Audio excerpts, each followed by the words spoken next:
Hi guys, இனி நம்ம மூவியில் உள்ள ஹாப்பி ராஜ் படத்துடைய ரிவ்யூ தான் பார்க்க போகிறோம். இந்த படம் இப்போ தமிழில் தேட்டர்ஸில் அவைலபிளாக இருக்குது. மறக்காமல் செக் அவுட் பண்ணி பாருங்கள். இது ஒரு ரொமான்டிக் எமோஷனல் மூவியாக வெளியே வந்திருக்கு. இப்போ இந்த படத்துடைய கதையை பார்த்துடலாம். இந்த படத்தில் ஜிவி பிரகாஷ் அவங்க கதாநாயகன் நடிச்சிருக்காங்க. ஜிவி பிரகாஷ் அவங்களுடைய அப்பா ஒரு ஆசிரியர். இவர் ஜிவி பிரகாஷை சின்ன வயசில் ரொம்ப பாசத்தோடு வளர்த்துட்டு வர்றாரு. ஆனால் அவருடைய உருவம் பார்த்தா அந்தளவுக்கு அழகாக இருக்க மாட்டார். ஒரு மாதிரி ஒரு அழகே இல்லாதவராக இருப்பாங்க. இதனால் ஊரே அவரை கிண்டல் அடிக்கும். இதனாலேயே ஜிவி பிரகாஷ்க்கு பிடிக்காது, தன்னுடைய அப்பாவை கண்டவே பிடிக்காது. அதனால் ஓரளவுக்கு அப்பாவை வெறுக்க ஆரம்பிப்பார். அதுக்கப்புறம் அப்பா இருந்து விலகி பெங்களூரில் வேலைக்கு போயிடுவார். அங்கே போய் ஹீரோயினை பார்ப்பாங்க. உடனே லவ் ஏற்படும். 2 பேரும் அப்படியே லவ் பண்ணிட்டுருப்பாங்க.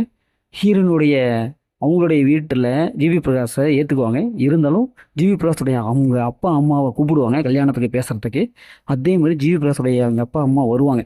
கல்யாணம் பேசிகிட்டு இருக்கும்போது ஜிவி பிரகாஷ் அவங்களுடைய அப்பாவுக்கும் அவங்களுடைய மாமனார் இவங்களுக்கும் ஒரு சின்ன பிரச்சனை. இதனால் கல்யாணமே நிற்கிற சூழ்நிலை ஏற்படும். இப்போ இறுதியில் இந்த பிரச்சனைலாம் சால்வ் பண்ணி எப்படி ஜிவி பிரகாஷ் கல்யாணம் பண்ணுறோம், இறுதியில் என்னாச்சு அப்படிங்கிறதான் இந்த படத்துடைய கதை.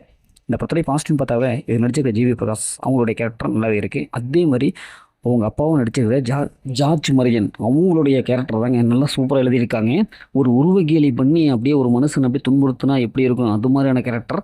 அது நல்லாவே செட் ஆகிருக்கு. சூப்பராக நடிச்சிருக்காரு. ஃபஸ்ட் ஆஃப் கடைசி வரைக்கும் இவரை ஃபாலோ பண்ணவே அந்த படத்தை பார்த்து முடிச்சிடலாமோ அப்படிங்கிற மாதிரி இருக்குது. ஏன்னா ஒவ்வொருக்கு தான் அதிக ரோல். செகண்ட் ஹாஃபில் வர அந்த எமோஷன்லாம் சூப்பராக டச் ஆகுது.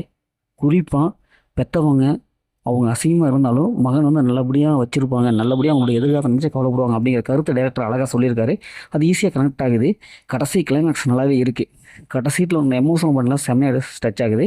ஹீரோயினுடைய கெமிஸ்ட்ரி நல்லா ஒர்க் அவுட் ஆகிட்டு இருக்கு. படத்தோட பிஜி மியூசிக் நல்லாவே வந்திருக்கு. அதேமாதிரி சினிமாவோட சூப்பரான ஒரு விசில் ஆஃப்டாக கொடுத்துருக்காங்க. இந்த படத்தோடைய மைனஸ்ன்னு பார்த்தா ஃபஸ்ட் ஆஃப் தாங்க. ஃபஸ்ட் ஆஃப் தான் கதைக்குள்ளே பொறுத்து கொஞ்சம் டைமிங் எடுத்துக்கிறாங்க. கொஞ்சம் காமெடியில் கிரஞ்சாக இருக்குது. காமெடி அந்தளவுக்கு ஒர்க் அவுட் ஆகவே இல்லை. மற்றபடி இந்த படத்தில் பெரிய மைனஸில் எதுவுமே இல்லை. இந்த படத்தில் அந்த மாதிரி சென்ஸில் இல்லை, ஃபேமிலியோட பார்க்கலாம். முத்தல் இப்படிக்கு சூப்பராக இந்த படம் ஒரு ஒருத்தன மூவி தான்.